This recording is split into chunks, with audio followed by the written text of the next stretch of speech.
Hello, I'm Sarah Anne Shockley, and this is The Pain Companion, chapter by chapter.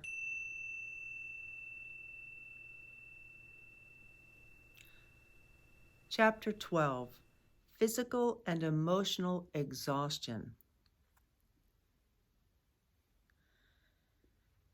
Being in pain is exhausting physically and emotionally.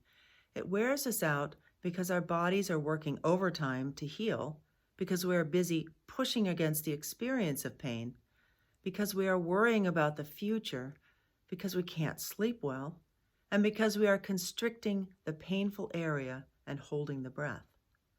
Instead of resting peacefully so we can heal, we're going through things in our minds over and over again, trying to make sense of it all, trying to come to good decisions about medical options, and trying to plan how we'll handle all possible contingencies. Instead of getting a good night's sleep, we are restless due to pain and worry, and we wake up tired and foggy-brained. When the mind twirls and whirls around about the illness or injury, about what it all means, why it is happening, it's very tiring. Because this kind of thinking is mostly rehashing, it's not very productive and takes a lot of energy. It drains rather than sustains. When we are in pain, we naturally pull inward and constrict the area that is in pain in an effort to stop or at least lessen the pain sensations. It's a natural reaction. By tensing the area in pain, we restrict the necessary movement and flow in the body that brings healing. We also may make a habit of holding the breath because it hurts to move and it hurts to feel. Holding the breath makes us feel like we're in control, but it's also fatiguing and contributes to the overall experience of being tired and worn out. All of these reactions are exhausting, particularly because they don't bring good results. They are an attempt to stop what is happening in our bodies rather than to trust the body to flow with and through the pain, and in that flow, begin to heal.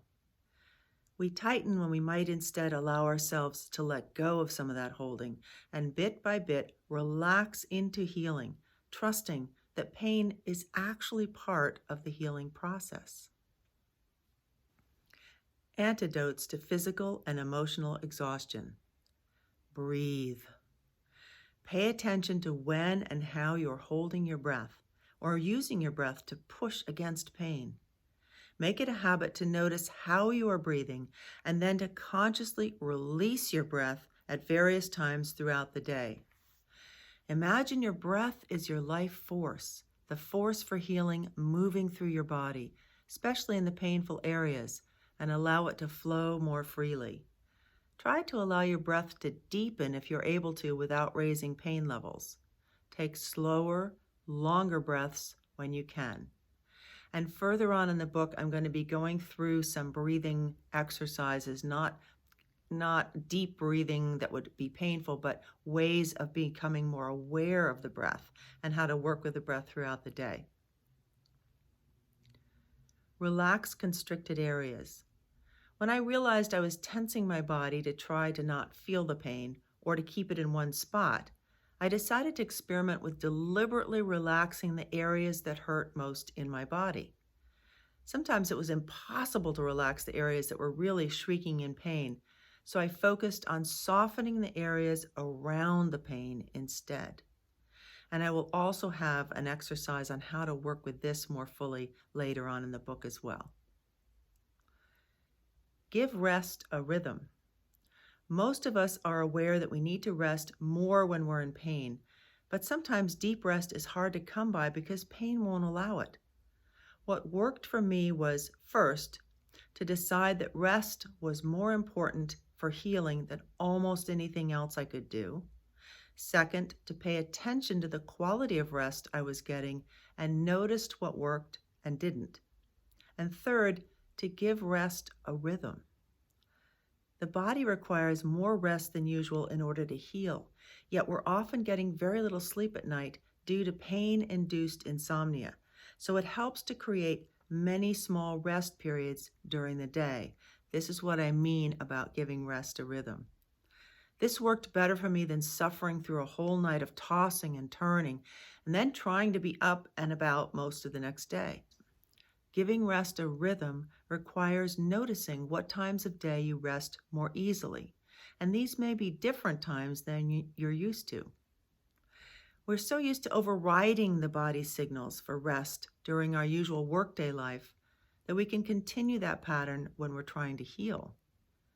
When you're in pain, it takes more energy than you realize to do just about anything, including reading, watching a movie, or talking with others. Don't wait to feel like you need to rest. Even if you think you won't sleep, map out half a dozen times during the day for complete rest if you can. Sit or lie and breathe calmly. These rest periods are extremely important and helpful. And it's not that you have to go to sleep during this time. That's not what it means at all. You're probably not sleeping much at night. Maybe you will doze off. That would be fantastic if you did. But just allow them to be periods of rest, periods of calm. When you stop, you breathe lightly, just calmly. Don't worry about having to make it deep breathing or any kind of meditation. Just stop what you're doing, get as relaxed as you can, as calm as you can, be with where you're at. Sometimes when we stop, we even feel the pain a little more than we did before. That's okay. Just be with it. But know that your rest, your calm, your lack of anxiety, your attempt to just slow down and just be with yourself is what heals. That's what's going to heal your body. And I know when we're in pain, when we're in a lot of pain, we think we're not doing much and we think we're resting all the time. But a lot of times we're not really. We're tense. We're pushing against the pain. So these times of rest are meant to be the times when you just let go for a little bit. Stop pushing. Stop trying to make things better. Stop trying to heal. Just be with it. Breathe, relax for 3 minutes, 5 minutes maybe. 10 minutes would be fantastic. Any amount of time. Just relax with it and be with yourself. Even if the pain has to be there too, which it probably will have to be. Just be with that too. Just relax and relax as much as you can around the pain. If you're still working while in pain, this can be tricky, but jobs allow breaks that you can use for this. You can often simply stop, close your eyes, take a few calming breaths, and deliberately relax. Go to the restroom if you needed to do this. Just take a moment. I found that I slept best from between about 4:30 in the morning and maybe 8:30 if I was lucky. And just knowing that this was my rhythm made it easier for me. I also found I could sleep for about a half an hour or so in the mid-afternoon, and so I planned my schedule accordingly and made it as regular as I could. You can map out your own schedule. You can map out your own times when your body is more ready for sleep and see if instead of trying to force your body to sleep when you're used to sleeping, maybe your body in pain needs different time frames for sleep, different lengths of time, different times during the day. And sometimes that may seem really obvious, but we don't always recognize that and allow for it. It's really important. Don't forget to use nature to help restore your body. Sitting outside and dozing in the warm sun can be more restful than lying inside on a bed or a couch. Make a comfortable spot outside if you can, if you have a place. Lie on your balcony, patio, outside, anywhere. Go to the park if you can get there.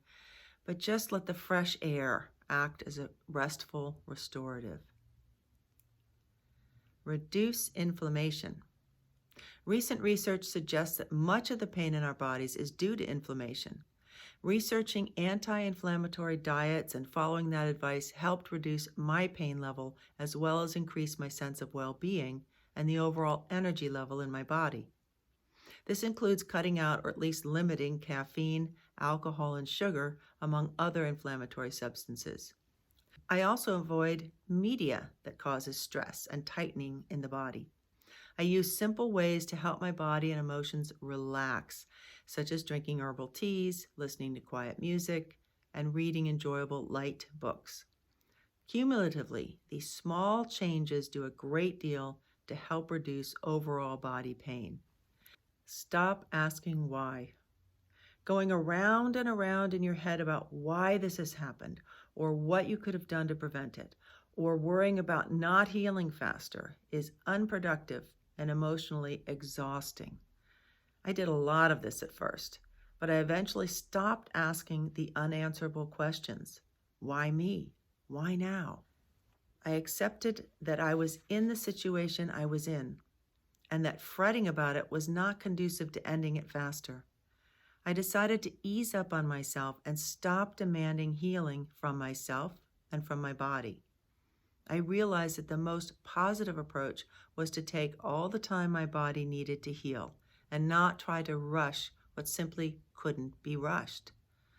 This relieved me of a lot of unhelpful anxiety and allowed me to relax more and get deeper, more complete rest. Summary: breathe. Relax constricted areas. Give rest a rhythm. Reduce inflammation. Stop asking why.